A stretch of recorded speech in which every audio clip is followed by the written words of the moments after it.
On the day before an impeachment vote in the Senate and inside the House that impeached him, Donald Trump gives his third State of the Union address and quite frankly knocks it out of the park. I'm Justin Sharp, and this is the Sharp Side of the World.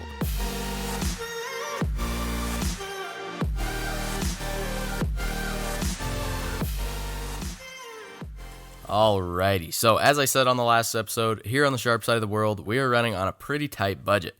Just to give a little context, I'm speaking to you through a $30 USB microphone that is suspended on a $20 boom stand, but it doesn't gotta be this way.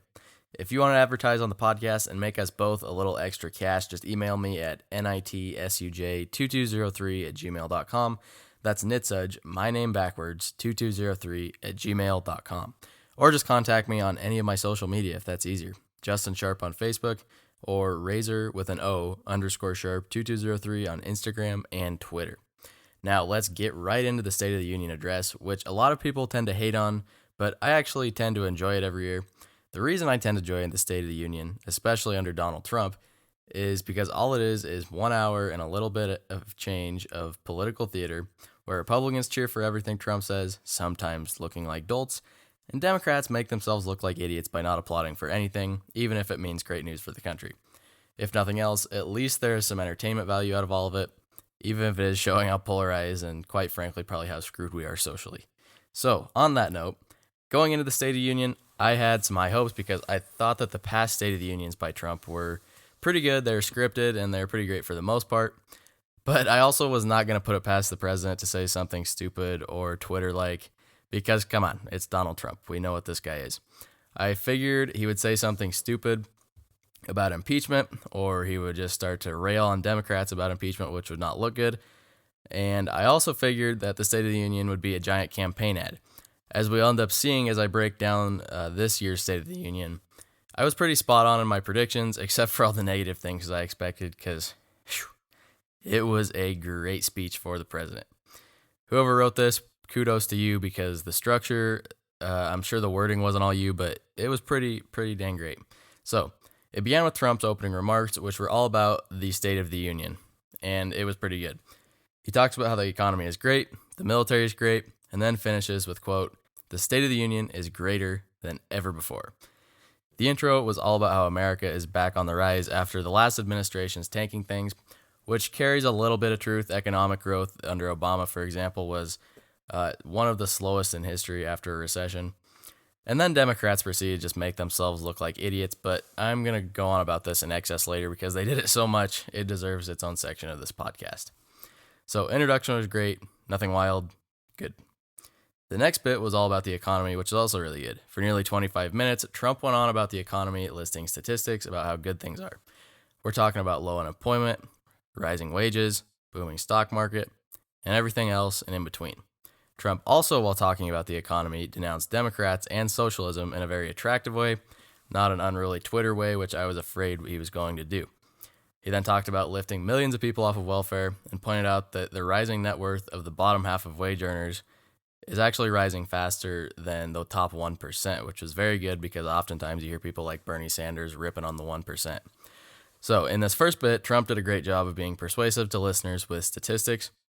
He then did something that he probably picked up on reality TV, and I am not complaining. Trump introduced the first guest, Tony Rankins. Tony Rankins is a United States Army veteran who, on his return home, had crippling PTSD and unfortunately fell into homelessness and drug abuse on the streets of Cincinnati, Ohio. He then recently, in the booming job market, has gotten a job in construction, has become a top tradesman within the economy in the company he works at, and he's come off drugs and been reunited with his family. What a great story to point out in your great economy. This is a touching story of an American citizen capitalizing off the economy, and the use of the story was just plain out amazing move on Trump's part. It appeals to emotion, and it gives a real world example of how good things are right now. I mean, oftentimes you hear statistics like lowest unemployment in 50 years or lowest unemployment for ethnic groups of all time. This actually points out what that statistic means, and it does a great job of doing so. So the Democrats then felt the need to make themselves look dumb again, but like I said, I'm going to explain that later in great detail. So the next major knockout part of the speech was when Trump started critiquing Democrats subtly, not making wild, silly statements, and honestly not even really directly hitting them, But he did this mainly by I should say rather that an example of doing this was he had Juan Guaido come to the Capitol and watch the address. So Juan Guaido is trying to be the president of Venezuela, who is trying to take over power from Nicolas Maduro, who is the infamous tyrannical socialist dictator currently suppressing his own people. He's killed protesters in the streets, and he's basically one of the sole reasons that Venezuela is in the dumps right now like it is. So it made this great because you may just think, oh, that's cool. He had a world leader here that's trying to start a revolution. But no, in America, this is great too. So what made this great is A, Bernie Sanders is the Democratic frontrunner. He just won Iowa and is a socialist. So that's always a good thing to point out. And B, there's some Democrats in the room, like Ilhan Omar, don't support Juan Guaido. They would rather support the dictator Nicolas Maduro. So Trump did a very good job at subtly pointing this out, and he told Guaido to take back a message of hope and peace to Venezuela, and that was all very great. So here's Trump saying this closing message to Juan Guaido, which was very touching. Maduro is an illegitimate ruler, a tyrant who brutalizes his people, but Maduro's grip on tyranny will be smashed and broken. Here this evening is a very brave man who carries with him the hopes, dreams, and aspirations of all Venezuelans. Joining us in the gallery is the true and legitimate president of Venezuela, Juan Guaido. Mr. President, please take this message back to you.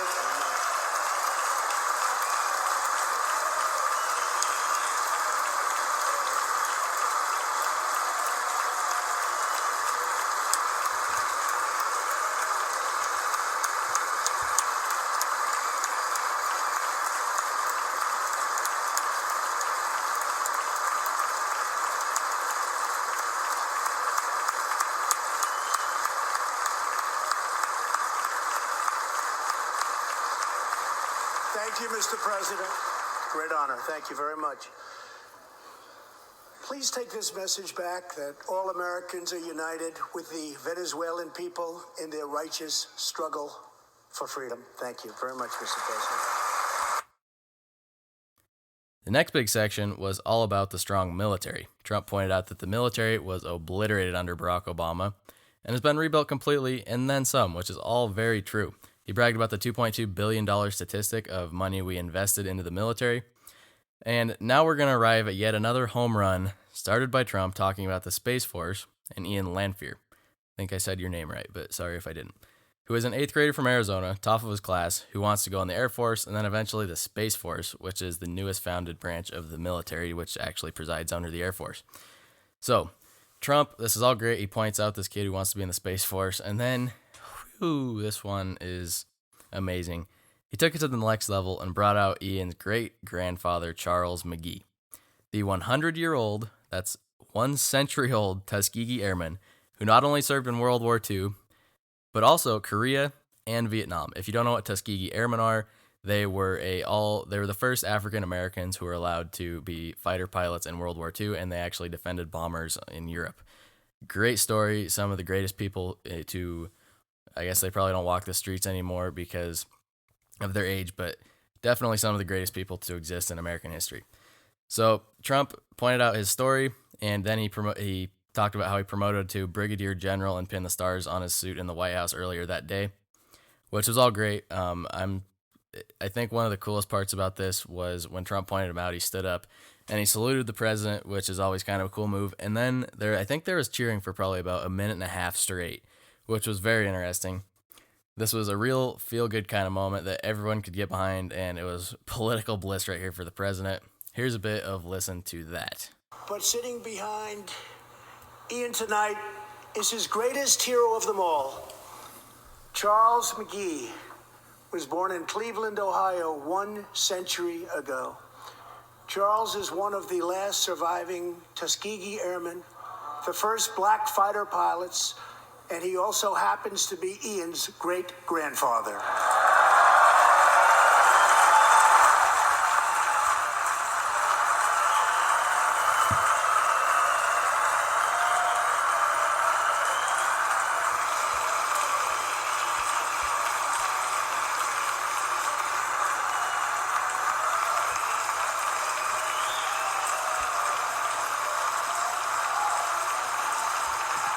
the next part of the speech that stood out to me was in the education portion, not because it was anything necessarily memorable on national news standards, but it was for me. So Trump said a lot of stuff for school choice and how we need to invest in our youth because they are, of course, the future of our country, which is all true.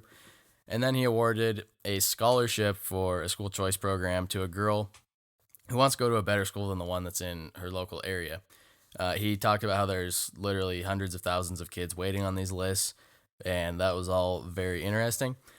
And what really stood out to me, though, was towards the end of the education section where Trump actually talked about vocational education and CTE, which is career tech education, which are sort of hands-on career prep classes, things like ag classes or carpentry classes or construction classes, things that teach high school students how to actually go and work in a trade rather than how to do basic geometry, which is kind of useful, but I mean, it's not going to get you far in the world if that's all you know. So now I must admit at this point that I have a bit of a soft spot in my heart for this kind of stuff because I am deeply involved in FFA and my school is deeply involved in vocational education, so I have a lot of firsthand experience with this stuff. So first, here's Trump on his line with CTE or career tech education. Through our pledge to American workers, over 400 companies will also provide new jobs and education opportunities to almost 15 million Americans. My budget also contains an exciting vision for our nation's high schools. Tonight, I ask Congress to support our students and back my plan to offer vocational and technical education in every single high school in America. So when I watched this, I literally stood up, fist pumped in the air, because when I went to Washington, D.C. last summer with FFA, which is largely a career tech education organization, this is exactly what I talked about with my Congressman Greg Walton. I believe from firsthand experience that trade classes and vocational education is some of the best education that I've actually received in my 3 years of high school so far. Thank you, Donald Trump, for giving a brief moment of attention to this topic because it's a pretty important one that most people don't know about.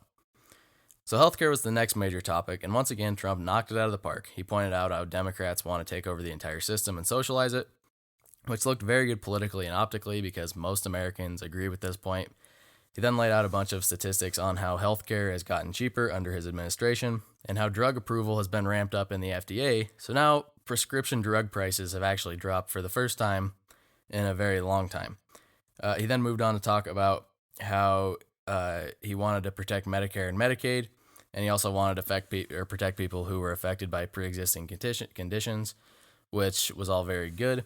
And then he got to a little bit that I disagree with here. He talked about how he never wanted to touch Social Security, which I disagree with because you're going to have to touch Social Security at some point. It's just going to implode on itself if you don't. But it's a unifying approach to the issue, which is what we need. The final bit of healthcare covered how illegal immigrants on government plans are going to bankrupt the country and how we need to provide for our own people, which was all 100% true. And once again, most people agree with, so very good there. All this announced stupid Democratic plans, which, like I have said a couple times now, it's all very good. The next portion was dedicated to a few great points that weren't really big enough to get major time chunks like military and economy, but they were pretty important. So the first of which I really appreciate, was the move to ban late-term abortion. He called for a full-out ban on it. He executed another guest introduction perfectly, rather. And that was Ellie Schneider and her mom, Robin.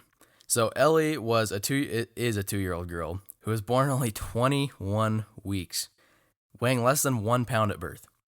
Let's think about this. 21 weeks is 5 months and 1 week, and 9 months is what a usual baby goes through in the womb. That is insane. That is about, that's about 3 weeks over half of the term. That is crazy. And this really does point out, he said something about this, I don't have the clip, but it really does point out how life is really precious even when it's in the womb, and this is a great example.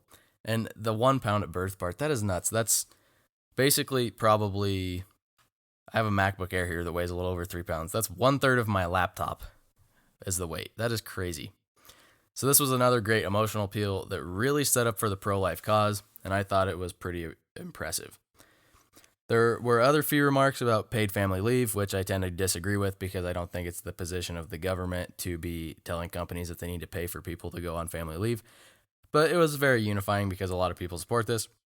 Trump also touched on the new trees initiative, which is an initiative that the U.S. is going to back to just basically plant a ton of trees to combat climate change, but he did it pretty effectively in his speech by not saying the word climate change, and he didn't go into the issue enough to make it polarizing like he had in the past. So that's very well done. Infrastructure was also mentioned once again. I probably don't agree with it completely because I don't want the federal government funding local projects, but it's unifying to say the least. Immigration was the next big chunk of the speech, which was best to be saved for last like it was because this is probably the most polarizing and Trumpy part of the speech, but it still wasn't too bad. Immigration reform kicked off the speech where Trump made a call for immigrants to be let in who contribute to the economy and support themselves, which was very good. He called for the abolition of the lottery system, which was all very good and true. And then he pointed out how millions of illegal immigrants have been deported, especially criminals from the United States under his presidency, which I would say on the left is probably pretty polarizing, but for most people in the country, they're going to agree with him. And then yet another great guest was introduced, and that is Jory Jones, brother of Rocky Jones, who was tragically killed by an illegal immigrant last year in California. Literally, this guy just walked up and shot him 9 times at a gas station for no apparent reason, which is pretty crazy. Jory was crying when he was introduced, and it was a pretty heart-touching moment in the middle of the speech that really drove home a lot of these stories that you hear about of illegal immigrants doing crimes that affect citizens. So after immigration, there really wasn't anything too major until the closing remarks. Trump mentioned how the courts were turning conservative, pointing out Neil Gorsuch and Brett Kavanaugh down in the audience. He also pointed out the left's views on the First and Second Amendment and said he would protect them no matter what, which was good. And one of the more gimmicky points that he came out with is when he called for the first woman to be landed on Mars and the first people to plant the U.S. flag ground in Mars, which was pretty cool. But like I say, it's a little gimmicky, but again, it was very unifying and inspiring and adding to the pitch, which was the main theme of the speech, that America is an amazing place. So Trump finished off the body of the speech by recapping some things that happened in the Middle East in the last few months, with the death of al-Baghdadi, the ISIS leader, but also Soleimani, the Iranian general, who was responsible for hundreds or thousands of American deaths in the Middle East and also terrorist attacks from Iran. I thought that one of the better moments in this was actually when Trump offered Iran a hand to rebuild their economy if they would cut the aggressive behavior, which is a very unifying and reasonable foreign policy approach. He said something along the lines of, "We're right here to lend a helping hand if you want to back down," which was pretty cool. So now in the closing remarks, I believe it is where we got some of the best Trump there's ever been. And probably will ever be, because the guy isn't very attractive politically most times. But the closing remarks of the 2020 State of the Union address were all about how amazing America is and has been, and basically the story of America in general. This points out the dividing ideas of the left and right today. On the right, we generally go by the theme that America is, in general, a pretty amazing place, and it always has been, even though there have been struggles in the past and we've struggled to live up to our founding principles. The left, on the other hand, especially in recent times, has had an increasingly popular view that America was founded on racism, sexism, and slavery and has never been a great country. We see this in things like the 1619 Project from the New York Times, where they basically wrote a bunch of pieces about how America was founded on slavery and we see it today. Not very attractive view, but it is what it is. So Trump propped up the correct view on this, and his closing remarks saying that America is an amazing place, not only for the people, but for the world, and always has been. Here's a bit of Trump saying this amazing stuff. As the world bears witness tonight, America is a land of heroes. This is a place where greatness is born, where destinies are forged, and where legends come to life. This is the home of Thomas Edison and Teddy Roosevelt, of many great generals, including Washington, Pershing, Patton, and MacArthur. This is the home of Abraham Lincoln, Frederick Douglass, Amelia Earhart, Harriet Tubman, the Wright brothers, Neil Armstrong, and so many more. This is the country where children learn names like Wyatt Earp, Davy Crockett, and Annie Oakley. This is the place where the Pilgrims landed at Plymouth and where Texas patriots made their last stand at the Alamo.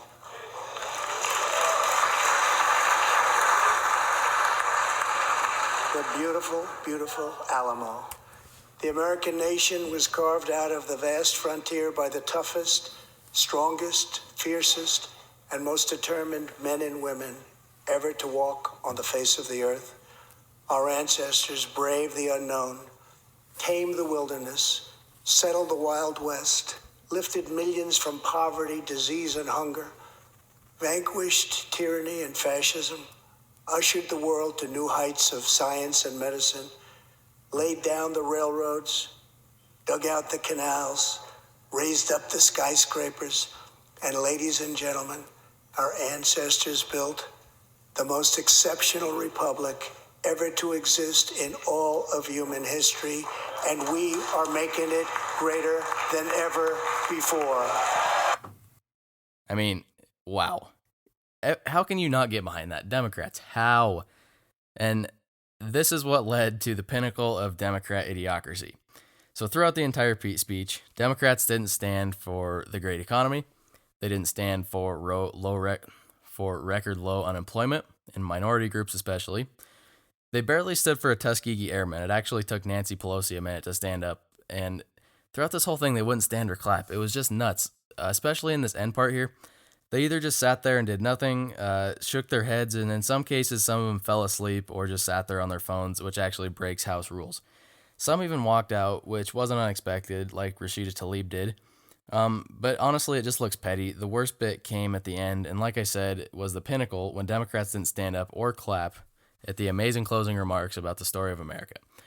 They looked like ungradable stobs, to be honest, when I was watching it. It's bad optics. It's bad politics in general, really. The worst of it was when Nancy Pelosi at the end, this is kind of funny, she stood up after the speech was over and proceeded to rip up the copy of the speech that Trump handed her in the beginning. I mean, come on. She made herself look like a child, and she made herself look immature.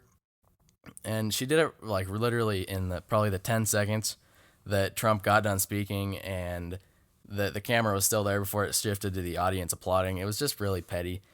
And she's really putting Democratic leadership on full display right here, if I got to be honest. So here is Nancy Pelosi's remarks after she ripped up the speech. Nobody knows what this means. Did you rip this speech up, Madam Speaker? Because it was the courteous thing to do, considering the alternatives. I mean, like, the courteous thing? What was the other option? Were you going to light it on fire and throw it on the floor? Are you going to blow your nose with it? I mean, all right, that's a take, but not really sure what the take's about. So overall, the president did a fantastic job with the State of the Union address, as I have just said. And this is probably his best speech so far. I think the other great contenders were obviously the past two State of the Unions, the past three State of the Unions. And then he did a speech, I believe it was at a NATO conference, about how Western civilization needs to be preserved and how Western civilization is the greatest thing to ever happen to the planet. I think those were some pretty good contenders for this one, but the only problem I see with this now is that when he goes on Twitter, like he already has, only in about the 36 hours since the State of the Union, he's just going to ruin it, and he already kind of has ruined it, because there's almost no way he can live up to what he did on Tuesday night. If Trump had the mannerisms and mentality that he had on Tuesday, then he would mop the floor with any Democrat that he ran against this fall, and he would beat him in a landslide. But you and I both know that most likely he's going to ruin it within the next week, as if he already hasn't. I mean, after the State of the Union, he went back to the White House and started tweeting memes about Nancy Pelosi ripping up the thing. It's just not very attractive. And then today, I'm recording this on Thursday. Today, when he was talking about the probe into the Russia probe, he said bullshit on national television, which definitely isn't attractive. It's kind of off-putting. So all I can say now is that I will praise Trump when he does things like this, the great State of the Union, and I will denounce him when he says stupid stuff like he did today on national television and when he tweets memes. And that's all I have to say about that in the wise words of Forrest Gump. So thank you for listening. We are 3 episodes in and things are only getting better. So I hope you stick with me and keep listening until the podcast has reached perfection, or as close to perfection as we're going to get. Find me and contact me on social media at Justin Sharp on Facebook, Razor with an O, _Sharp 2203 on Instagram and Twitter, Justin Sharp 43 on TikTok, that's all lowercase in the Justin Sharp part, or email me at nitsuj, that's nitsuj, or my name backwards, at nitsuds2203 at gmail.com. And I will talk to you next episode.